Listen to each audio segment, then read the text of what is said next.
وبركاته. الحمد لله نحمده ونستعينه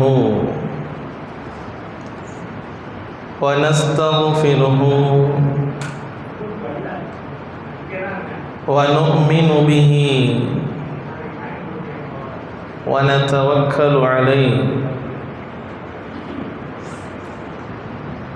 ونعوذ بالله من شرور أنفسنا ومن سيئات أعمالنا من يهد الله فلا مضل له ومن يضلله فلا هادي له وأشهد أن لا إله إلا الله وحده لا شريك له وأشهد أن سيدنا ونبينا ومولانا محمدا عبده ورسوله. أما بعد، قال الله تعالى في القرآن العظيم وفي الفرقان المجيد: أعوذ بالله من الشيطان الرجيم، بسم الله الرحمن الرحيم. يا بني أقم الصلاة وأمر بالمعروف وانهى عن المنكر واصبر على ما أصابك. صدق الله مولانا العظيم. قال نبينا عليه الصلاة والسلام: لا تشرك بالله شيئا وإن قطعت أو حرقت. صدق رسول الله صلى الله عليه وسلم.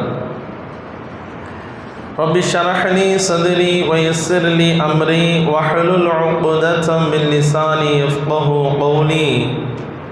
ربي زدني علما سبحانك لا علم لنا إلا ما علمتنا إنك أنت العليم الحكيم. புகழனைத்தும் அல்லாஹ் ஒருவனுக்கே உரித்தாகட்டுமாக. ஸலாத்தும் சலாமும் ஈருலக தலைவர் முஹம்மது முஸ்தபா ரசூலுல்லாஹி ஸல்லல்லாஹு அலைஹி வஸல்லம் அன்னவர்களின் மீதும் அன்னவர்களின் வழிமுறையை பின்பற்றி வாழ்ந்த உத்தம சத்திய சஹாபாக்கள், தாபிஈன்கள், தபஅ தாபிஈன்கள், நல்லோர்கள், நாதாக்கள், சிறப்பு வாய்ந்த ஜும்ஆவினுடைய தினத்தில் அல்லாஹ்வினுடைய இல்லத்தில் ஒன்று கூடியிருக்கின்ற நம் அத்துணை நபர்களின் மீதும் அல்லாஹ்வின் அன்பும் அருளும் என்றென்றும் நின்று நிலவட்டுமாக. ஆமீன். கண்ணியத்திற்கும் மிகுந்த மதிப்பிற்கும் உரித்தான் அல்லாஹ்வின் மேலான நல்லடியார்களே, அல்லாஹ் ரப்புல் ஆலமீன் எண்ணற்ற அருட்கொடைகளை இந்த உலகத்தில் மனித சமுதாயத்திற்கு தந்திருக்கிறான். அவன் அருட்கொடைகள் ஏராளமாக இருந்து கொண்டிருக்கிறது. ஒவ்வொரு நொடியும், ஒவ்வொரு நேரமும், ஒவ்வொரு நாளும் நாம் கடப்பது அல்லாஹ் ஒவ்வொரு நாளிலும் ஏராளமான அருட்கொடைகளை நமக்கு தந்து கொண்டே தான் இருக்கிறான்.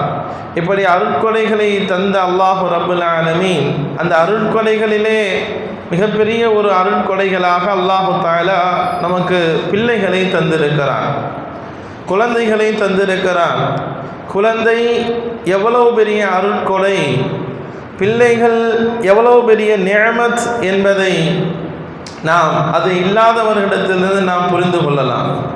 அவ்வளவு பெரிய ஒரு பேருபகாரம் குழந்தை செல்வம் அல்லாஹ் தந்திருக்கிற இந்த குழந்தை என்கின்ற அருட்கொடை. இந்த அருட்கொடை நமக்கும் நம்முடைய குடும்பத்திற்கும் இந்த சமூகத்திற்கும் ஒரு மிகப்பெரிய ஒரு சொத்து, மதிக்கத்தக்க ஒரு சொத்து தான் ஒரு குழந்தை என்பது. அல்லாஹ் தந்திருக்கிற பிள்ளைகள் நம்முடைய குடும்பத்திற்கும் சரி, நம்முடைய சமூகத்திற்கும் சரி ஒரு மிகப்பெரிய ஒரு மதிக்கத்தக்க ஒரு பேருபகாரமான மிகப்பெரிய ஒரு சொத்து தான் குழந்தை என்கின்ற அந்த அல்லாஹ் தந்திருக்கிற அந்த நியமத்துக்கள். மிகப்பெரிய ஒரு சொத்து. அந்த சொத்தை நாம் பாதுகாப்பது, பக்குவப்படுத்தி வளர்ப்பது என்பது ஒவ்வொரு பெற்றோர்களின் மீதும் ஆசிரியர்கள் மீதும் கடமையாக இருக்கிறது. ஏனென்றால் சிறுவர்கள் குற்றச்செயலில் ஈடுபடுதல் அப்படிங்கிற விஷயம் சமீப காலங்களாக அதிகமாக ஆகியிருக்கிறது என்பதை பார்க்கிறோம். குற்றச் செயலில் ஈடுபடுகின்ற அவர்களுடைய வயது, அவர்களுடைய பட்டியல், அவருடைய டேட்டா எல்லாத்தையும் எடுத்து பார்த்தால் அதிகம் அதிலே சிக்கியிருப்பது யார் தெரியுமா? சிறுவர்கள் தான். 14 வயதிலிருந்து 21 வயதிற்கு உட்பட்டவர்கள். ஒரு ஆய்வினுடைய முடிவு என்ன சொல்லுது தெரியுமா? 14 வயதிலிருந்து 21 வயது வரை கிட்டத்தட்ட 70% பேர் குற்றச் செயலில் ஈடுபடுகிறார்கள். இது எவ்வளவு பெரிய அதிர்ச்சியான ஒரு செய்தி! இந்த காலம், உலகம் எதை நோக்கி நகர்ந்து கொண்டிருக்கிறது என்பதை கொஞ்சம் யோசிச்சு பாருங்க. அதில் ஒரு விளைவாகத்தான் நாம் சமீபத்தில் இந்த வாரத்தில் பெரிய ஒரு பேசு பொருளாக அமைந்தது. ஒரு இளைஞனை ஒரு 4 பேர் சேர்ந்து அவர்களை தாக்குகிறார்கள். பரவலாக எல்லா பக்கமும் பேசப்பட்டது. அவர்கள் கைது செய்யப்பட்டு சிறுவர்களுடைய அந்த சீர்திருத்த இடத்திலே விடப்பட்டிருக்கிறார்கள் அப்படிங்கிற செய்திகள் எல்லாம் நாம் பார்க்கிறோம். ஒவ்வொரு நாளும் ஒவ்வொரு காலங்களும் இது போன்ற செய்திகள் வருவது என்பது நமக்கு பேர் அதிர்ச்சியாக இருக்கிறது. நமக்கு எதை உணர்த்துகிறது தெரியுமா? இப்படிப்பட்ட சூழலில் நம்முடைய பிள்ளைகளை வார்த்தெடுப்பது இருக்கிறது, நம்முடைய பிள்ளைகளை ஒழுக்க சீலர்களாக உருவாக்குவது இருக்கிறது, ஈமானுடைய நிலையோடு உருவாக்குவது இருக்கிறது. அது மிகப்பெரிய ஒரு சவால் தான். ஏன்னா அவ்வளவு அதிர்ச்சிகரமான ஒரு ரிப்போர்ட்டுகள், செய்திகள், செயல்களை பார்க்கிறோம். நம்ம பிள்ளை நம்ம வீட்டில் இருக்கிறப்போ ஒரு மாதிரி இருக்கிறான், வீட்டை விட்டு வெளியே போனவனும் ஒரு மாதிரி இருக்கிறான், அவன் படிக்க போகிற இடத்துல, தங்கி வேலை செய்கிற இடத்துல ஒரு மாதிரி இருக்கிறான். எந்த இடத்தில் எப்படி இருக்கிறார்கள் பிள்ளைகள் என்பதை யூகிப்பதே ரொம்ப கஷ்டமான ஒரு காலகட்டத்தில் இருந்து கொண்டு இருக்கிறோம். அருமையானவர்களே, இன்னைக்கு குற்றச் செயலில் ஈடுபடுகின்ற பிள்ளைகள், அதற்கான காரணங்கள் அப்படின்னு நம்ம யோசிச்சு பார்க்குறப்போ ஒரு சில காரணங்கள் நமக்கு தோணுகிறது. ஒன்று என்ன தெரியுமா? குடும்பத்தினுடைய சூழ்நிலை. ஒரு சிறுவன் குற்றம் செய்கிறான், குற்றத்தில் ஈடுபடுகிறான் என்று சொன்னால் குடும்பத்தினுடைய சூழல் முதல் காரணம். எப்படி? அவனுடைய தந்தை போதைக்கு அடிமையாக ஆகியிருப்பார், அவருடைய தந்தை ஹராமான வழியிலே செல்லக்கூடியவராக இருப்பார். அந்த தந்தையின் மூலமாக மனைவி, பிள்ளைகள் அனைவர்களும் பாதிக்கப்படுகிறார்கள். ஒரு தந்தை அதற்கு அடிமையாக ஆகி, ஆல்கஹாலுடைய பழக்கத்திற்கு அடிமையாக ஆகி தன்னுடைய குடும்பத்தை நாசத்தின் பக்கம் இழுத்து செல்லுகின்ற ஒரு சூழல் தன்னுடைய பிள்ளையை பிற்காலத்தில் குற்றச் செயலில் ஈடுபடுவதற்கு ஒரு பெரிய ஒரு காரணமாக இருக்கிறது என்பதை யாரும் மறுத்துவிட முடியாது. அடுத்து, பிள்ளைகளை சரியாக பராமரிக்காமல் இருப்பது. குடும்பத்தில் பராமரிப்பு அப்படின்னு சொன்னால் நல்ல சாப்பாடு கொடுக்கறது, நல்ல ட்ரெஸ் போடுறது, நல்ல முடிவெட்டி நீட்டாக வச்சுக்கிறது, இந்த பராமரிப்புகள் எல்லாம் செய்கிறோம். இதெல்லாம் நாம் சரியாக பின்பற்றுறோம். இதில் எந்த குறையும் வைக்கிறது இல்லை. பிள்ளைகள் விஷயத்தில் கேட்குறதெல்லாம் வாங்கி கொடுக்குறோம், நல்ல ட்ரெஸ்ஸு கொடுக்குறோம், எங்கேயாவது போனால் நல்ல ட்ரெஸ் போட்டு அழைச்சிட்டு போகிறோம், என் பிள்ளை அழகாக இருக்கணும், நல்லா இருக்கணும் அப்படிங்கிறது நினைக்கிறோம். இது பராமரிக்கிறோம், இந்த பராமரிப்பு. இதையெல்லாம் தாண்டி பிள்ளைகளுக்கு நல்லொழுக்கத்தை போதிப்பதும், நாம் சார்ந்திருக்கிற இஸ்லாமிய மார்க்கத்தின் மகத்துவத்தை பிள்ளைகளுக்கு எடுத்து சொல்வதும், அதை பற்றி பேசுவதும் என்பது நம்மிடத்திலே குறைவாக இருந்து கொண்டிருக்கிறது. இன்னைக்கு உள்ள காலத்தில் அதை செய்ய அவசியம், செய்ய வேண்டிய ஒரு சூழல். இல்லை என்றால் நம்முடைய பிள்ளைக்கு நம்ம ஈமான்னா என்னான்னு கேட்குற ஒரு காலம் வந்துடும். அது பெரிய ஆபத்தாக ஆகும். இங்கே நமக்கு சுற்றி நடக்கிற எல்லா நிகழ்வுகளும் நமக்கு ஒரு விதமான நம் சமூகத்தை பாதுகாப்பதற்கு நாம் என்ன வழியை பின்பற்றணும், நம்முடைய பிள்ளைகளை எப்படி நாம் தர்த்தீப்படுத்துவது, இவ்வளவு சவாலான காலகட்டத்துக்கு மத்தியில் அவர்களை எப்படி நாம் ஒழுக்க சீலர்களாக உருவாக்குவது என்பதை நாம் ஒவ்வொருவரும் கவலைப்பட்டு சிந்திக்க வேண்டிய ஒரு காலத்தில் இருக்கிறோம். ஏன்னா நடந்து முடிஞ்ச பின்னாடி கவலைப்பட்டு எந்த பிரயோஜனமும் கிடையாது. எதையுமே ஆரம்பத்திலே அதை சரி செய்யப்பட வேண்டும், ஆரம்பத்திலே அதை என்ன செஞ்சிடணும், சரி செஞ்சிடணும். அப்ப குடும்பத்தினுடைய சூழல் ஒரு பிள்ளையை என்ன செய்கிறது, குற்றம் செய்வதற்கு காரணமாக அமைகிறது. அவர் தந்தையினுடைய செயல்பாடின் மூலமாகவோ அல்லது அவனுக்கு ஒழுக்கத்தை போதிக்க தவறுவதின் மூலமாகவோ நம்முடைய மார்க்கத்தை சொல்லித்தராததின் மூலமாகவோ இந்த சூழ்நிலையின் மூலம் என்ன செய்கிறான், சிறுவயதிலே அவன் என்ன செய்கிறான், குற்ற செயலில் ஈடுபடுவதற்கு இதுவும் ஒரு காரணமாக இருக்கிறது. அடுத்து இன்னொரு காரணம் நாம் சொல்லணும்னா தனிமை. தனிமையில் ஒரு பிள்ளை இருப்பது. ஒரு பிள்ளை தனிமையில் இருந்தால் இன்றைக்கி என்ன செய்வான் தெரியுங்களா? ஒன்று சினிமாவின் பக்கம் போவான், அல்லது கேம் விளாடுவான், அப்படி இல்லையா ரீல்ஸ் பார்க்க போயிடுவான். இந்த மூணுக்குள்ளே தான் சுற்றி கொண்டு இருக்கும். இந்த மூணுமே எதை பிள்ளையினுடைய உள்ளத்தை விதைக்கிறது? அதை பார்த்து பார்த்து பார்த்து இமாம் குர்துபி ரஹ்மத்துல்லாஹி அலைஹி தஃப்சீருடைய மேதை சொல்லுவார்கள், நாம் எதை பார்க்கிறோமோ அந்த பார்வை என்பது இருக்கிறது அல்லவா, உள்ளத்திற்கு செல்வதற்கான ஒரு வழி. நம்ம பார்க்கறது ஒரு வீடியோ பார்த்துக்கிட்டே இருக்கிறோம்ல, அது பார்க்க பார்க்க அந்த பார்வை எங்க வரையும் போகுது, ஒரு மனிதனுடைய உள்ளத்துல போய் அப்படியே லோட் ஆகுது. அதை பார்த்து போட்டு தான் சிறு வயதிலே அவன் என்ன செய்கிறான், சினிமாவை பார்த்துட்டு என்ன செய்யறான், சினிமாவில் வர்ற போய் நான் அடிக்கணும், 4 பேர்த்த மிதிக்கணும், நான் பெரிய ஆள் ஆகணும், நான் எனக்கு லைக்ஸ் வர்றதுக்காக என்னை நான் பிரபலம் ஆகணும், இன்ஸ்டாகிராமில் பிரபலம் ஆகணும் அப்படிங்கிறதுக்காக வேண்டி நான் ஏதாவது ஒரு வித்தியாசமாக ஒன்று செய்யணும், எல்லாருக்கும் தெரிகிற மாதிரி நான் ஒன்று செய்யணும் அப்படிங்கிற ஒரு சிந்தனை ஒரு சிறுவனுடைய உள்ளத்தில் ஏன் பதியப்படுகிறது என்றால், அவன் பார்க்கின்ற காட்சி, அவன் பார்க்கின்ற சினிமா. இன்னைக்கு இருக்கிற சினிமாலாம் எதை போதிக்கிறது பாருங்க, நல்லா பாருங்க, சுத்தி முத்தி பார்த்தா சண்டைகள், இதுதான் அங்க வருது. வன்முறை, எப்படி அடுத்தவனை அடிக்கிறது, எப்படி ஒருத்தவனை தாக்குவது, எப்படி காதல் செய்வது, இந்த விஷயம்தான் சினிமாவுக்குள்ள இருக்கு. வேற என்ன பாடம் நடத்துது? பெரிய வேதனை தெரியுமா? இந்த சினிமாவுக்குள் மூழ்கி கிடக்கின்ற, சினிமாவை தன்னுடைய வாழ்க்கை பாடமாக ஆக்கியிருக்கிற பிள்ளைகள் இஸ்லாத்தில் நிறைய பேர் இருக்கிறாங்க. இது மிகப்பெரிய ஆபத்தான ஒரு வழிமுறை. இதுதான் அவன் என்ன செய்யுது, பின்னால குற்றம் செய்வதற்கு காரணமாக அமையுது, அவன் பார்க்கின்ற சினிமா. அதனால தான் பார்வையை பற்றி நமக்கு இஸ்லாத்தில் அவ்வளவு கட்டுப்பாடு. ஏன் பார்வையை தாழ்த்திங்க? முதல்ல அல்லாஹ் எங்க லாக் பண்ணுறான், பார்வையை பாதுகாத்து கொள்ளுங்கள். இதை விட என்ன பெரிய பாடம் வேண்டும்? அல்லாஹ்வும் ரசூலும் சொல்ற ஒழுக்கம் என்ன தெரியுமா? முதல்ல பார்வையை கட்டு பண்ணு, ஹராமானதை பார்க்காத, பார்வையிலே தொடங்கு. ஏன்னா பார்வையில தான் எல்லாமே நடக்கு. நீங்க பார்த்து அதை மாதிரி இவன் செய்ய தூண்டி இவனும் குற்றம் செய்வதற்கு ஆளாகிறான். இஸ்லாம் சொல்லுகிறது, அகல்லுல் பஸர், பார்வையை தாழ்த்திக்கொள். ஹராமானதை பார்ப்பதை விட்டு உன்னுடைய பார்வையை கண்ட்ரோல் செய். பார்வைக்கு அவ்வளவு பவர் இருக்கிறது.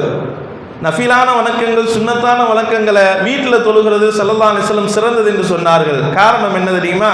நம்ம வீட்டு பிள்ளைகள்லாம் நம்மளை பார்த்து என்ன செய்யும், அந்த பிள்ளைகளுக்கு ஒரு ஆர்வம் வரும். பிள்ளைகளும் தொழணும் அப்படிங்கிற ஆர்வம் வரணும்னா நீங்கள் சுன்னத்தான நஃபிலான தொழுகைகளை வீட்டில் தொழுவது சிறந்தது என்று ஆர்வப்படுத்தினார்கள் அருமை நாயகம் ரசூலுல்லாஹி ஸல்லல்லாஹு அலைஹி வஸல்லம். காரணம், அது பார்க்கிறப்ப அந்த பிள்ளைக்கு என்ன செய்யும், ஒரு ஆசை ஏற்படும், நானும் தொழுகணும் அப்படிங்கிற ஒரு ஆர்வம் தூண்டும். இதுதான் உண்மை, இதுதான் அதற்கு பின்னால் இருக்கின்ற காரணம். அப்ப இப்படி எல்லா வகையிலும் இஸ்லாம் என்ன சொல்லி தருகிறது? பார்வையை பாதுகாத்துக்கொள், பார்வை விஷயத்தில் கவனமாக இருந்து கொள், நல்லதை பார்க்க வேண்டும், ஹராமானதை பார்க்க கூடாது. இப்ப என்னன்னா, இந்த சிறுவர்களை குற்ற செயலில் தூண்டுவதற்கு ஒரு அடிப்படை வேறாக இருப்பது என்ன தெரியுமா? பார்வை தான். அவன் தனிமையில் இருக்கிறான், தனிமையில் இருந்து அவன் என்ன செய்யறது அப்படிங்கிறது தெரிய மாட்டேங்கிறது. என்ன செய்யறதுன்னு தெரியாம சினிமா பார்க்கிறான், ரீல்ஸ் பார்க்கிறான், கேம் விளையாடுறான். இந்த மூணுமே ஒரு மனிதனுடைய, அந்த பிள்ளையினுடைய உள்ளத்துல பதியப்பட்டு, நானும் பிரபலமாகணும், நானும் ஏதாவது செய்யணும், நானும் 4 பேர்த்த அடிக்கணும், நானும் உயர்வாக என்னை பிரபலமாக பேசப்படணும் என்பதற்காக வேண்டி சிறுவர்கள் குற்ற செயலில் ஈடுபடுகிறார்கள். அதில் பிடிச்செல்லாம் மாட்டினவங்கெல்லாம் சொல்கிற ஸ்டேட்மெண்ட்லாம் இதுதான் இருக்கும். நீங்கள் சில பேப்பர்கள்லாம் போட்டிருப்பாங்க, அந்த மாட்டிய சிறுவர்கள் அவங்க எதனால், ஏன்ப்பா இப்படி செஞ்ச அப்படின்னு கேட்டால், இல்லை நான் அந்த படத்தில் அவரை பார்த்தேன், என்னுடைய தலைவர் அங்கே பார்த்தேன், அதனால நான் செஞ்சேன். அந்த மாதிரியான ஸ்டேட்மெண்ட்டுகள் தான் என்ன இருக்கும், அந்த பிள்ளைகளிடத்துலேருந்து வரும். அப்போ காரணம், அடிப்படை காரணம் என்ன, அங்கே தான் ஆரம்பிக்குது. அதனால தான் இஸ்லாம் பார்வையை கட் பண்ணு, ஹராமானது பார்க்காத, சும்மா சொல்லவில்லை. நம்முடைய மார்க்கத்தில் தான் எல்லாத்துக்கும் வழிகாட்டுதல் இருக்கு. நம்ம எங்கெங்கேயோ தேடிக்கிட்டு இருக்கிறோம். ஒவ்வொரு சின்ன சின்ன விஷயத்தையும் அல்லாஹும் ரசூலும் எவ்வளவு பக்குவமாக நமக்கு சொல்லி தந்து விட்டு போயிருக்கிறார்கள் தெரியுமா? எதுக்கு இங்கே கட் பண்ணுறாங்க? ஏதாவது ஒன்று நடக்கிறப்ப தான் நமக்கு தெரியுது. ஏதோ ஒரு பெரிய பிரச்சனையாக வர்றப்ப, ஏதாவது ஒன்று நடக்கிறப்ப நாம் உணர்றோம், அதை பற்றி பேசுகிறோம். ஆனால் ஆரம்பத்திலிருந்தே இஸ்லாம் பக்குவப்படுத்த சொல்லுது பிள்ளைய. பார்வையை பற்றி சொல்லி கொடுங்க, ஹராமானதை பார்க்காத, தீயதை பார்க்காத. ஒரு காலத்தில் வீட்டில் ஏதாவது ஒரு படம் ஓடுது, டிவி ஓடுது அப்படின்னு சொன்னால் பிள்ளைங்களும் உட்கார்ந்துருந்தாங்கன்னா மாற்றி விடுவாங்க, இல்லைன்னா பெற்றோர்கள் அந்த பிள்ளையை மறைச்சி விடுவாங்க. அப்படி இருந்த காலம் போய் இன்னைக்கு எப்படி மாறிடுச்சு? குடும்பத்தோடு உட்கார்ந்து எல்லாத்தையும் பார்க்கிற சூழ்நிலை. எல்லாத்தையும் அவன் பார்க்கிறான் காட்சியை, சின்ன பிள்ளை தானே அப்படின்னு நாம நினைக்கிறோம். அவன் பார்க்கிற காட்சி தான் உள்ளத்தில் பதியுது, அவனை தவறு செய்வதற்கு தூண்டுகிறது. நாம சாதாரணமாக சொல்லிடுவோம், சின்ன பிள்ளை தானே, அவனுக்கு என்ன தெரிய போகுதுன்னு சொல்றோம். இன்னைக்கு உள்ள காலத்தில் அப்படி யாரையும் சொல்லாதீங்க. ஒரு 2 வயசு, 1வது 2வது படிக்கிற பையன் காதலை பற்றி பேசுறான். ஏங்கிட்டே அவ்வளோ காலங்கள் மாறிக்கிட்டு இருக்கிறது. 1வது 2வது படிக்கிற பையனுக்கு என்ன தெரியும்? அவன் அவனுக்கு என்ன பேசுறானே தெரியல. அவன் சத்தம் போட்டு சொல்றது இந்த மாதிரிலாம் இதெல்லாம் நடக்கிறத தான் சொல்கிறேன். அப்போ இந்த மாதிரி சூழலில் ஒரு சின்ன பையனுக்கு ஒன்றும் தெரியாது அப்படிங்கிறது எல்லாத்தையும் வச்சுக்கிட்டு எல்லா காட்சிகளும் பார்க்கப்படுகிறது. அதை பார்க்குறப்ப என்ன செய்யுது? அவன் என்ன செய்யறான்? உள்ளத்தில் வாங்கிறது, உள்ளத்தில் போய் பதிஞ்சிருது. அந்த உள்ளத்தில் பதிந்த காட்சிகள் தான் அவனை குற்றம் செய்வதற்கு தூண்டுவதற்கு ஒரு தூண்டுகோலாக இருக்கிறது. அருமையானவர்களை, பார்வை. அதனால தான் தனிமையில், குறிப்பாக பார்வை விஷயத்தில் ரொம்ப கவனம் செலுத்த வேண்டும் என்று மார்க்கம் நமக்கு வலியுறுத்துகிறது. இது 2 விஷயம். இதெல்லாம் குற்றம் செய்வதற்கு, சிறுவர்களை குற்றம் செய்வதற்கு தூண்டுகின்ற காரணத்தை சொல்லிட்டு வரேன். ஒன்று குடும்பத்தினுடைய சூழல், அது சொன்னோம். 2வது அவன் தனிமையிலிருந்து அவன் பார்க்கின்ற சினிமாக்களும் கேம்களும் ரீல்ஸுகளும். 3வது நுகர்வு கலாச்சாரம். இதை வாங்கணும், அதை வாங்கணும். அது இப்போ உள்ளதில் ஏதாவது ஒரு பையன் பைக் வாங்கிட்டான், நல்லா இது வாங்கிட்டாலும் எனக்கு அது வேணும், நானும் அதை வாங்கித்தான் ஆகணும். அது போய் இப்போ அத்தாட்ட போய் இது பண்ணுறது, வற்புறுத்துறது. அது கிடைக்காட்டி அவன் கோவப்படுறான். அது மூலமாக எங்கே வரையும் திருட்டு வரைக்கும் போகிறது. அவன் திருடுவதற்கு ஒரு தூண்டுகோலாக இருப்பது எது தெரியுமா? அவன் அதை வாங்கிட்டான், நான் எப்படியாவது நான் இதை வாங்கித்தான் ஆகணும், எனக்கு இது கிடைச்சதான் ஆகணும். அவங்க பெற்றோர் மறுக்கிறப்ப என்ன செய்யறான்? அவன் திருட்டுக்கு அந்த வழியை தேர்ந்தெடுக்கிறான். நீ இப்போ நான் கொடுக்கக்கூடாது அப்படின்னு நம்ம அவனை கட்டுப்படுத்தினா அவன் திருட்டினுடைய வழிமுறையை தேர்வு செய்கிறான். குற்றம் செய்வதற்கு அதை தூண்டுகிறது. அப்ப பிள்ளைகளுக்கு சொல்லுங்க, அல்லாஹ் உலகத்துல எல்லாத்தையும் ஒரே மாதிரி கொடுக்கல. கலாக்கதிரை பற்றி நீங்கள் எடுத்து சொல்ல வேண்டும். அல்லாஹ் கண்ணு எல்லாருக்கும் கொடுத்துருக்கிறான், முகத்தை எல்லாருக்கும் கொடுத்துருக்கிறான், கை எல்லாத்துக்கும் கொடுத்துருக்கிறான், கால் எல்லாத்துக்கும் கொடுத்துருக்கிறான். எல்லாருக்கும் ஒரே மாதிரி இருக்கிறதா? கிடையாதுல்ல. அதே மாதிரி தான் அல்லாஹ் ஒருவருக்கு செல்வத்தை தந்திருக்கிறான், உங்களுக்கு பொருளாதாரத்தை தந்திருக்கிறான், நமக்கு தரல. இது அல்லாஹ்வுடைய கலாக்கதிரில் உள்ளது, விதியில் உள்ளது. இறை நாட்டத்தை பொருந்தி நாம் வாழ்க்கையை அமைத்துக் கொள்ள வேண்டும் என்ற உபதேசத்தை பெற்றோருக்கு பிள்ளைகளுக்கு சொல்லிக் கொடுங்க. இல்லைன்னா அவன் என்ன செய்வான்? அது வேணும், இது வேணும் அப்படின்னு சொல்லி அவன் என்ன செய்யும்? அது அவனை அந்த குற்ற செயலின் பக்கம் அவனை இழுத்து செல்வதற்கு ஒரு காரணமாக அமைகிறது இந்த நுகர்வு கலாச்சாரம். 4வது போதை கலாச்சாரம். இந்த போதை இதில் இன்றைக்கு கட்டுப்படுத்த முடியாத ஒன்றாக மாறிவிட்டது. எல்லா ஊர்லேயும், எல்லா சின்ன சின்ன பசங்கள்கிட்ட இருந்து, நம்ம அந்த ஊர் இந்த ஊர்லாம் எந்த ஊரையும் தனியாலாம் பிரிக்க முடியாது. எல்லா ஊர்லேயும் இந்த பிரச்சனை இருந்துக்கிட்டே தான் இருக்கிறது, போதை கலாச்சாரம். அதுக்கு உண்டான கட்டுப்பாடு இஸ்லாத்தினுடைய தீர்வு. அதனால தான் ரசூலுல்லாஹ் போதையினுடைய விஷயத்தில் அதனுடைய ஒட்டுமொத்த அடிப்படையை தகர்த்தார்கள் அல்லவா? எல்லாத்தையும் அழைச்சாங்க. எல்லாருமே பேசுகிறாங்கல்ல இன்னைக்கு, போதையை ஒழிக்கணும் ஒன்றும் முடிய மாட்டேங்குது. ஏதாவது நடக்குதா? எல்லாம் பேசிக்கிட்டு தான் இருக்கிறாங்களே தவிர, ஆனால் அதை சாத்தியப்படுத்தி காட்டியது முஹம்மது நபி ஸல்லல்லாஹு அலைஹி வஸல்லம் அவர்கள் மட்டும்தான். என்ன அடியோடு அழிச்சாங்க. நீ கொஞ்சம் கொஞ்சமாக அழிக்க வேணும். போதை விஷயத்தில் சுத்தமாக ஹராம். அது சார்ந்து நீங்கள் எதையும் பயன்படுத்தக்கூடாது, எல்லாத்தையும் ஒதுக்கிடுங்க சொன்னாங்க. அதை சஹாபாக்கள் செய்தார்கள், அனைத்தையும் ஒதுக்கினார்கள். அதன் பின்னாலே யாரும் போல, அது கூடயே அதுக்கு பின்னாலே என்ன செய்ய யாருமே போல, எல்லோரும் ஒதுங்கி விட்டார்கள். பரிசுத்தமானவர்களாக ஸல்லல்லாஹு அலைஹி வஸல்லம் உருவாக்கினார்கள். இந்த போதை கலாச்சாரம் தான் இன்னைக்கு எல்லாத்தையும் வாட்டி வதைத்து கொண்டிருக்கிறது. எல்லா சிறுவர்கள் எல்லாத்துக்கும் மத்தியிலையும் இது என்ன செய்து பரவலாக இருக்கு. ஒவ்வொருத்தரும் ஒவ்வொரு மாதிரி பயன்படுத்தி, வெறுமனே போதை அப்படிங்கிறது இன்னைக்கு ஆல்கஹாலில் அந்த குடிக்கிறதுல மட்டுமல்ல, அது பல பேர்களில் பல விதமாக பல ஒவ்வொரு ஏஜுக்கு தகுந்த மாதிரி அதை பயன்படுத்தப்படுது. இஸ்லாம் அதை ஹராமாக ஆக்கியிருக்கிறது. நன்கு விளங்கிக் கொள்ளுங்கள். அல்லாஹ் தடுத்திருக்கிறான், நமக்கு தடுத்திருக்கிறான். பெரிய ஆபத்து இருக்க, செஞ்சா பாவம், உங்களுக்கு எந்த நன்மையும் கிடைக்காது. ஹராமை செய்து நீங்கள் சொல்லுகின்ற தொழுகை என்ன பிரயோஜனம்? ஹராமை செய்து கொண்டு நீங்கள் வைக்கின்ற நோன்பு என்ன பிரயோஜனம்? ஹராமை செய்து கொண்டு நாம் கொடுக்கின்ற சதகா என்ன பிரயோஜனத்தை தரும்? எதையுமே தராது, எல்லாம் வீணாகிவிடும். ஏன்னா ஒரு பக்கம் நம்மளுக்கு ஹராம் பயன்படுத்திக்கிட்டே இருக்கிறோம்.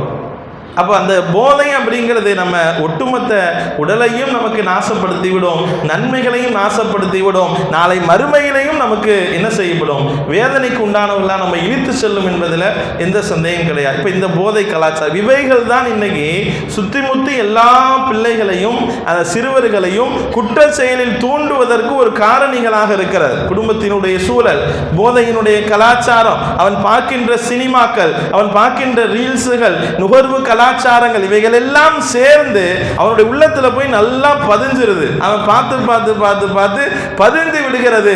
பதிந்து விட்டு அதைத்தான் அவன் செய்வதற்கு ஆசைப்படுகிறான். அதுதான் உலகம் என்று அவனுக்கு மாறிவிட்டது. அதை செய்வதைத்தான் அவன் பெருமையாக நினைக்கிறான், பெரிய ஆளாக நாம கருதுகிறான். அதுதான் இன்னைக்கு உள்ள சிறுவர்களை குற்றச் செயலில் ஈடுபடுவதற்கு உண்டான காரணமாக இருக்கிறது. அது வெளியில வர்றப்ப மாட்டிக்கிறான். அறிமுகமாகவே செய்து கொண்டிருக்கிற அது நேரத்தில் என்னைக்கா ஒரு நாள் ஏதாவது ஒரு விஷயத்தில் என்ன செய்கிறான், வெளியில வர்றப்ப மாட்டிக்கொள்கிறான். இப்படிப்பட்ட காலத்தில் நம்ம வாழ்ந்துகிட்டு இருக்கிறோம். இது அதனால எதுக்கு சொல்றோம்னா, நம்முடைய பிள்ளைகளை நீ வளர்க்கிறது, பக்குவப்படுத்துறது பெரிய சவாலான விஷயங்கள் தான். அவர்களை பக்குவப்படுத்தி கொண்டு வரதுங்கிறது நல்ல ஒழுக்கம் உள்ளவர்களாக கொஞ்சமாவது ஈமானுடைய நிலையோடாவது நாம் என்ன செய்யணும், உருவாக்குவதற்கு முயற்சி செய்யணும். கொஞ்சம் கூட இல்லைன்னு வச்சுக்கோங்க, இருக்கிறதும் போயிடும். கொஞ்சமாவது நீங்கள் பரிபூர்ணமாக இல்லாட்டியும் என் பிள்ளைகிட்ட கொஞ்சமாவது அடிப்படையான ஈமான்கள் இருக்க வேண்டும், அடிப்படை உணர்வு இருக்க. என்னுடைய ஈமான் போகிற அளவுக்கு என்னுடைய செயல்பாடு இருந்து விடக்கூடாது. நபி ஸல்லல்லாஹு அலைஹி வஸல்லம் அழகான உபதேசங்களை செய்திருக்கிறார்கள் அல்லவா. அபூ தர்தா ரலியல்லாஹு அன்ஹு அவர்கள் கேட்குறாங்க, அல்லிம்னி யா ரசூலல்லாஹ் அமலன், ஒரு செயலை எனக்கு கற்றுத்தாருங்க. இதா அன அமில்துஹு தகல்தல் ஜன்னா, நான் அந்த செயலை செஞ்சேன்னு சொன்னால் நான் சொர்க்கத்திற்கு போகணும். அப்படிப்பட்ட செயலை எனக்கு கற்றுத்தாங்க. நான் சொர்க்கத்திற்கு போகிறதுக்கு உண்டான வழியை எனக்கு சொல்லுங்கள். அப்படி உண்டான செயல்பாடுகள் என்ன அப்படிங்கிறத கேட்குறாங்க. இது மாதிரி நிறைய கொஸ்டின் ஹதீஸில் இருக்குது. ஸல்லல்லாஹு அலைஹி வஸல்லம் அவங்கள்ட்ட கேட்டிருக்கிறாங்க. ஒவ்வொரு சஹாபாக்களும் ஒவ்வொரு விதமாக கேட்டிருக்கிறாங்க. அப்போ ஸல்லல்லாஹு அலைஹி வஸல்லம் ஒவ்வொருகளுக்கும் ஒவ்வொரு விதமான பதில்களையும் தந்திருக்கிறார்கள். அப்போ இந்த அபூ தர்தா ரலியல்லாஹு அன்ஹு அவங்களுக்கு சொல்கிறாங்க, லா துஷ்ரிக் பில்லாஹி ஷைஆ, முதல்ல சொல்கிறாங்க அல்லாஹ்வுக்கு யாரையும் இணையாக ஆக்காதே. வைன் உத்திஅத அவ் ஹுர்ரிகத, நீ நெருப்பில் போட்டு பொசுக்கப்பட்டாலும் வேதனை செய்யப்பட்டாலும் நீ என்ன செய்யாத, அல்லாஹ்வுக்கு ஒருபோதும் யாரையும் இணையாக ஆக்காதே. ரெண்டாவது சொன்னாங்க, அத்தி வாலிதைக், உன்னுடைய பெற்றோருக்கு நீ என்ன செய், மரியாதை செய். வைன் அஹ்ரஜாக மின் மாலிக்க, உன்னுடைய பொருளை காசை கொடுக்காட்டியும் பரவாயில்ல, உனக்கு சேர வேண்டிய சொத்தை கொடுக்காட்டியும் பரவாயில்ல, உன்னுடைய பெற்றோருக்கு என்ன செய், நீ ஒழுக்கமாக நடந்து மரியாதையோடு நடந்து கொள். மூணாவது சொன்னாங்க, லா தத்துரிகி ஸலாத்த முத்தஅம்மிதன், வேண்டுமென்றே தொழுகையை விட்டு விடாதே. வேண்டுமென்றே தொழுகையை விட்டு விடாதே. ஏனென்றால் வேண்டுமென்றே தொழுகையை விடுவது இருக்கிறது அல்லவா, அல்லாஹ்வினுடைய பொறுப்பிலிருந்து நீ நீங்கி விடுவாய். ஸல்லல்லாஹு அலைஹி வஸல்லம் சொல்றாங்க, வேணும்னே தொழுகையை விடாத, வேணுமென்றே தொழுகையை விடுவது அல்லாஹ்வுடைய பொறுப்பிலிருந்து நீ என்ன செய்வ, வெளியேறிடுவ. அல்லாஹ் சொன்னாங்க, லா தஷ்ரிபுல் ஹம்ர, மதுவை அருந்தாதே. ஃபைன்னஹா மிஃப்தாஹு குல்லு ஷர்ரின், அது எல்லா பாவத்தினுடைய திறவுகோல். அதுதான் அன்னைக்கே ரசூலுல்லாஹ் சொல்லிட்டாங்க. இன்னைக்கு அந்த காட்சிகளை தான் நம்ம வெளியில பார்த்துக்கிட்டு இருக்கிறோம். எல்லாத்தினுடைய திறவுகோல், நீ அதை குடிச்சுட்டா எல்லா பாவத்தையும் சர்வசாதாரணமாக செய்து விடுவாய். அதுக்குள்ள போயிட்டா, அதற்கு நீ அடிக்ட் ஆகிட்டா எல்லா பாவமும் உனக்கு வெளியே வந்துடும். அதுதான் திறவுகோல். எல்லா பாவத்துக்குள்ளேயும் என்ன செஞ்சிருவ, நுழைஞ்சிருவ. ஸல்லல்லாஹு அலைஹி வஸல்லம் சொல்றாங்க, லா தர்ஃப அன்ஹும் அஸாக்க, எப்பவுமே ஒரு குச்சி வச்சுக்கோங்க. அந்த குச்சியை உங்களுடைய பிள்ளைகளை ஒழுக்கமாக வளர்ப்பதை விட்டும் அந்த குச்சியை உயர்த்தி விடாதீர்கள். ஸல்லல்லாஹு அலைஹி வஸல்லம் சொல்றாங்க.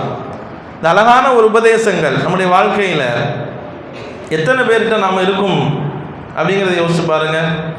முதல்ல ஈமானை பறிபோகின்ற செயலை செய்து விடாதே என்று சொல்லியிருக்கிறார் ஸல்லல்லாஹு அலைஹி வஸல்லம். அல்லாஹ்வுக்கு இணை வைப்பதின் மூலமாக, அந்த செயலின் மூலமாக, எந்த செயலின் மூலமாகவும் உன்னுடைய ஈமானுக்கு பாதிப்பு ஏற்படுகின்ற செயல்பாடுகளை நீ செய்து விடாதே என்று சொன்ன நாயகம் ஸல்லல்லாஹு அலைஹி வஸல்லம் நம்முடைய பிள்ளைகள் உள்ளத்திலே பதிய வைத்த வேண்டும். நம்முடைய ஈமானுடைய மகத்துவத்தை புரிய வேண்டும். இன்னைக்கு இருக்கிற காலகட்டத்தில் எதற்காக வேண்டியும் ஈமானை இலக்க துணிந்து விட்டார்கள். காதலுக்காக வேண்டி, அற்ப சுகத்துக்காக வேண்டி, யாரையோ ஒருவரை எனக்கு பிடித்திருக்கு என்று ஆணும் சரி பெண்ணும் சரி, என்ன முஸ்லீம், என்ன ஈமான், அதை என்ன கிடைச்சிட போது, நான் அவனை புரிஞ்சிருச்சு எனக்கு அப்படின்னு சொல்லி ஈமானை தூக்கி எறிந்து விட்டு போகிற ஒரு காலத்தில் எல்லாரும் இங்க இருக்கிற இளைஞர்களும் பிள்ளைகளும் நன்கு கவனத்தில் வைக்க வேண்டும். உள்ளத்தில் ஒரு விஷயத்தை புரிந்து கொள்ளுங்க, அல்லாஹ் நமக்கு பெரிய பாக்கியத்தை தந்திருக்கிறான். ஈமான்கிறது சாதாரணமானது. இதனுடைய மதிப்பும் நாம கண்ணை மூடின பின்னால தெரியும். நம்ம எப்போ உலகத்தை விட்டு கண்ணை மூடுறோமோ ஈமானுடைய வேல்யூஷன் அப்போதும் நமக்கு தெரியும். எதனால் நமக்கு சொல்லிக்கிட்டே இருந்தாங்க, எதனால் குர்ஆன்ல அல்லாஹ் சொல்லிக்கிட்டே இருக்கிறான், ஹதீஸில் சொல்லிக்கிட்டே இருக்கிறான். நமக்கு சொல்லப்பட்ட எல்லாத்தினுடைய மகத்துவமும் நம்ம கண்ணை மூடி கபருக்கு போகிறப்ப தான் தெரியும். அங்கே போனோன்னா அதனுடைய மகத்துவத்தை விளங்குவோம். எல்லா நபிமார்களும் ஆசைப்பட்டாங்க இந்த உம்மத்தில் நான் ஒரு ஆளாக பிறக்கணும் அப்படின்னு சொல்லி. நமக்கு அல்லாஹ் தஆலா இந்த முஹம்மது நபி ஸல்லல்லாஹு அலைஹி வஸல்லம் உம்மத்தில் ஒருவராக என்னை பிறக்க செய்திருக்கிறானே அப்படின்னு ஆசைப்படுங்க. அந்த மகத்துவத்தை உள்ளத்திலே நீங்கள் விதையுங்கள். உலக ஆசைக்காக வேண்டி, உலகத்தினுடைய இன்பத்திற்காக வேண்டி ஈமானை இழக்கின்ற செயலில் ஈடுபட்டு வரார்கள். இதுதான் ஸல்லல்லாஹு அலைஹி வஸல்லம் முதல்ல சொன்ன உபதேசம். ரெண்டாவது என்ன சொன்னாங்க? பெற்றோர்களுடைய விஷயத்துல பெற்றோர்கள்ட்ட மரியாதையா நடந்துக்க. அத்தி வாலிதைக்க, உன்னுடைய பெற்றோர்களிடத்திலே மரியாதையாக நடந்துக்கங்க. வஹ்ரிஜ் மின் மாலிக, உன்னுடைய பொருளை உன்னுடைய சொத்தை உங்களுக்கு தரல அப்படின்னு சொன்னாலும் கூட, அவங்கள்ட்ட கோபமா நடந்துகிட்டாலும் கூட உங்களுடைய பெற்றோர்களிடத்துல அழகான முறையில் நடந்து கொள்ளுங்கள். இதில் நிறைய உபதேசம் இருக்கு, செய்யப்பட்டு விட்டது. சிலைய இன்னைக்கு வார்த்தைகள் கூட பெற்றோர்கள்ட்ட நம்ம தவறாக பேசிவிடக்கூடாது. அந்த கலாச்சாரம் இப்ப எப்படி மாறி இருக்குன்னா, சராமா சின்ன பிள்ளைங்க அத்தாவை டே அப்படின்னு கூப்பிடுற அளவுக்கு மாறி இருக்கிறது. அப்படி மாறிக்கிட்டு இருக்கிறது, டே அத்தா அப்படிங்கிறது. அது என்ன நம்ம சாதாரணமாக நினைக்கிறோம், ஒரு சின்ன வார்த்தைகள் அவன்கிட்ட அப்படியே மாறிடுது. ஒரு காலத்தில் அத்தா அப்படின்னு சொன்னாவே ஒரு பயம் இருக்குது தெரியுங்களா? அத்தா பிள்ளைகள்லாம் இப்போ நாங்கள்லாம் எங்கள் அத்தாட்ட எதையுமே டைரெக்டாக சொல்வதற்கு பயப்படுவோம். அம்மா வழியாக சொல்லி ஏதாவது ஒரு செய்யணும், ஏதாவது காசு வேணும், ஏதாவது ஒன்று கேட்கணும்னு வச்சுக்கோங்களேன், என்ன செய்வோம்? முன்னால் உள்ளவங்களாம் அப்படி தான் இருந்திருப்போம். பயந்துக்கிட்டே நேரடியாக அத்தாட்ட சொல்கிறதுக்கு பயப்படுவோம். அம்மாட்ட சொல்லி அம்மா கொஞ்சம் அதை சொல்லுமா, அதை வாங்கி கொடுமா, இது எனக்கு வாங்கி கொடுக்க சொல்லுமா அப்படின்னு சொன்ன காலங்கள் போய் இன்னைக்கு அத்தாவுக்கு உண்டான அந்த பயம் அப்படிங்கிறது குறைஞ்சிருச்சு. ஏன்னா நம்ம பெற்றோர்களிடத்துலையுமே கண்டிஷன் குறைஞ்சிருச்சு. கண்டிக்க வேண்டிய இடத்துல கண்டிக்கணும். இன்னைக்குள்ள காலத்தில் அப்படி தான், கண்டிக்க வேண்டிய இடத்துல கண்டித்தா. அதுக்கு தான் பெரம்ப தொங்க விடுங்கன்னு ஸல்லல்லாஹு அலைஹி வஸல்லம் எதுக்கு சொன்னாங்க? அவனை எந்த விஷயத்துக்கு கண்டிக்கணுமோ அந்த விஷயத்தை கண்டிக்கணும். அன்னைக்கு இப்போ முன்னால் உள்ளவங்க வீட்டுகள்லாம் சில பெரம்புகள் சில வீடுகள்லாம் தொங்கி இருக்கும். இப்போ அந்த முன்னால் வாழ்ந்தவங்க அவங்களாம் அவங்க பிள்ளைகள்லாம் பாருங்கள் நல்லா வளர்ந்துருப்பாங்க, அடித்து திருத்துவாங்க. இன்னைக்கு என்னென்ன பெரம்பு எடுத்தா இவன் அத்தாவை அடிச்சு போடுவான். அப்படி மாறிடுச்சு காலம். காலத்தினுடைய சூழல் அப்படி மாறிவிட்டது. அதனால் குச்சியை தொங்க போடுறதுக்கே பயமாக இருக்குது. பையன் அத்தாவை அடிக்கின்ற ஒரு கலாச்சாரங்களாக மாறிவிட்டது. இந்த காலத்தில் இஸ்லாம் அதை போதிக்கவில்லை. இங்கே இருக்கிற பிள்ளைகள் மாணவர்கள் உள்ளத்தில் பதிய வச்சுக்கோங்க. பெற்றோர்களை என்றைக்குமே மதிக்க கற்றுக்குங்க. உங்களுக்கு எவ்வளவு பெரிய கோபத்தை கொடுத்தாலும், எவ்வளவு உங்களுக்கு சொல்கிறது உங்களுக்கு எரிச்சலாக இருந்தாலும் பரவாயில்ல. அவங்க சொல்கிறது உங்களுக்கு கடுப்பாக இருக்கலாம், இன்னைக்கு கடுப்பாக இருக்கலாம், இன்னைக்கு எரிச்சலாக வரலாம், நாளைக்கு நமக்கு அது நன்மையாக புரியும். ஒரு விஷயத்தை நம்ம தாண்டி போய் அதை அனுபவிக்கிறப்ப தான் நமக்கு புரியும். ஆகா, அன்னைக்கே அத்தா சொன்னாங்களே, அன்னைக்கே அம்மா சொன்னாங்களே, அன்னைக்கே அவங்க சொன்னாங்களே அப்படிங்கிறது எப்போ புரியும்? நாம பின்னால போய் அதை அனுபவிக்கிறப்ப புரியும். பெற்றவர்களையும் பெரியோர்களையும் மதிக்க கற்றுக்கெடுக்க வேண்டும். அதைத்தான் ஹதீஸில் சொல்லுகிற, சிறுவர்களுக்கு இரக்கம் காட்டுங்கள், பெரியவர்களை மதித்து நடங்கள் என்ற உபதேசத்தை ஸல்லல்லாஹு அலைஹி வஸல்லம் என்ன செய்கிறாங்க? சொல்லி தருகிறாங்க. அதுதான் அல்லாஹ் ஸல்லல்லாஹு அலைஹி வஸல்லம் உபதேசத்தில் சொல்லி தராங்க. இப்படியாக அடுத்து தொழுகையை நிறைவேற்றுங்க. தொழுகை தான் ஒரு மனுஷனை தீமையிலிருந்து உங்களை அப்படியே விடுவிச்சுக்கிட்டே வரும். உள்ளத்துல தீமைகள் தேங்கி இருக்கிறப்ப நம்ம தொழுகிறப்ப அது சுத்தப்படுத்துகிறது. இன்ன ஸலாத்த தன்ஹா அனில் ஃபஹ்ஷாஇ வல் முன்கர், அல்லாஹ் சொல்றான்லவா, தொழுகை உங்களை மானக்கேடான செயலின் பக்கம் போவதை விட்டு உங்களை தடுக்கும். பிள்ளைகளை தொழுக பக்குவப்படுத்துங்க, தொழுவதற்கு பழக்கப்படுத்துங்க. தந்தை தொழுகிறப்ப தான் பிள்ளை தானா தொழும். அத்தா தொழுதுட்டா போதும். அத்தா தொழுக வந்துட்டா, அந்த நேரத்துக்கு கூப்பிட்டு வந்துட்டா, அப்படி பழக்குங்களே, நிச்சயமாக அது எல்லா நேரத்திலும் அது அப்படியே பழகி போகும். நாங்கள்லாம் அப்படிதான் பழகினேன். நான்லாம் அப்படி தான் சின்ன பிள்ளைலேருந்து கூட்டு போய் பழக்கிறது தான். அப்படி ஒரு பழக்கத்தை நீங்கள் ஏற்படுத்துங்க. ஒரு தந்தை போகிறப்ப தான் பிள்ளைகள் தானாக வந்துடும். ஒரு 2-3 நாளைக்கு நீங்கள் தொடர்ந்து கூட்டு போனீங்கன்னா அது பழக்கப்படுத்துகிறோம். பிள்ளைகளை தொழுகைக்காக வேண்டி பழக்கப்படுத்துங்க. 7 வயசு 10 வயசு ஸல்லல்லாஹு அலைஹி வஸல்லம் சொல்லி இருக்கிறாங்கல்லவா, அந்த ஏஜ் வந்துட்டா அதை கொடுத்து விடுங்க. அதனால் அருமையானவர்களே, இப்படிப்பட்ட ஒரு சிக்கலான ஒரு கால சூழ்நிலையில் நமக்கு தீர்வு இதுதான். பிள்ளைகளை நாம் உருவாக்கணும் அப்படின்னு சொன்னால், ஒன்று அவர்களை உபதேசம் செய்யுங்கள். இஸ்லாத்தினுடைய மகிமைகளை எடுத்து சொல்லுங்க, ஈமானுடைய மகிமைகளை எடுத்து சொல்லுங்க. அவர்களுக்கு அதை புரிய வையுங்கள். நாம் உயர்ந்த மார்க்கத்தில் இருக்கிறோம் அப்படிங்கிறத புரிய வைங்க. இரண்டாவது விஷயம், சினிமாவில் அவன் போய் மூழ்கி விடுவதை விட்டும் அவர்களை பாதுகாத்துடுங்க. அது பெற்றோர்கள் மீதும் அதனுடைய பொறுப்பு இருக்கிறது. இல்லை என்றால் அந்த சினிமாவினுடைய காட்சி தான் அவனுடைய உள்ளத்தில் பதிந்து அவனை தவறு செய்வதற்கு, குற்றம் செய்வதற்கு தூண்டுகின்ற ஒரு காரணியாக இருக்கிறது. இதையெல்லாம் கவனத்தில் கொள்ளுங்க. அவனுக்கு உபதேசம் செய்யுங்கள். அவனை நல்வழிப்படுத்துங்க, முடிஞ்ச அளவுக்கு ஈமானுடைய நிலையோடு என்னுடைய பிள்ளையை உருவாக்கணும் அப்படிங்கிற ஒரு சபதத்தோடு நாம் பயணிக்க வேண்டிய இக்கட்டான ஒரு காலகட்டத்தில் இருக்கிறோம். அதனால் அருமையானவர்களே, சவாலான காலகட்டத்தில் நம்மளோட பிள்ளைகள்கிட்ட தீமைகளை எடுத்து சொல்லி நன்மைகளை சொல்லி அதை ஆர்வப்படுத்துங்கள் செய்வதற்கும், தீமைகளை அவ்வப்போது சொல்லிக்கிட்டே இருக்கணும். உலகத்தில் நடக்கிற தீமைகளையும் நம்ம நிறைய பேர் பேசுகிறதே குறைஞ்சிருச்சு. பிள்ளைங்கள்கிட்ட அத்தாவும் சரி அம்மாவும் சரி பேசுகிறது குறைஞ்சி விட்டது. கொஞ்ச நாள் போனோம் நம்மளே விட்டுறோம். அதனால தான் இஸ்லாம் என்ன சொல்லுகிறது, ஆரம்பத்திலே இதெல்லாம் பிடிங்கன்னு சொல்கிறது. கொஞ்ச நாள் போனால் அவன் கேட்க மாட்டேங்கிறான்னு நம்ம சொல்கிறோம்ல, அது அந்த கேட்க மாட்டேங்கிறான் அப்படிங்கிற ஏஜ் வர்றதுக்கு முன்னாலே நீங்கள் அந்த பையனை கேட்க வச்சிடணும். இதுதான் இன்னைக்கு நம்மள்கிட்ட இருக்கிற பெரிய சவால். அந்த ஏஜில் சின்ன வயசுலேருந்தே அவனுக்கு என்ன செய்யணும், இந்த எல்லா விஷயங்களையும் போதித்து இஸ்லாத்தை பற்றியும் இறையச்சத்தை பற்றியும், நாம் இந்த துன்யாவில் வாழ வரல, மறுமைக்காக பிறந்தவர்கள் அப்படிங்கிறத பற்றியும், இப்படி எல்லா விஷயங்களையும் அந்த பிள்ளைகளுக்கு போதித்து வளர்க்க வேண்டும். அப்பொழுதுதான் அவன் குறைந்தபட்சம் ஒழுக்க சீலர்களாக நாம் உருவாக்க முடியும் என்பதுதான் இதனுடைய தீர்வாக இருக்கிறது. எல்லாம் அல்லாஹு தஆலா நம்முடைய பிள்ளைகளை இளைஞர்களை எதிர்காலத்தில் குற்றச் செயலில் ஈடுபதை விட்டு அல்லாஹ் பாதுகாத்து உயர்ந்த சமூகமாக சமுதாயத்திற்கு சேவை செய்யக்கூடிய பிள்ளைகளாக அல்லாஹ் உருவாக்கி தருவானாக. வாஹிரு தஅவானா அல்ஹம்துலில்லாஹி ரப்பில் ஆலமீன். கண்ணியமிக்கவர்களே, இன்ஷா அல்லாஹ் நாளை நமது மதார் பள்ளிவாசலுடைய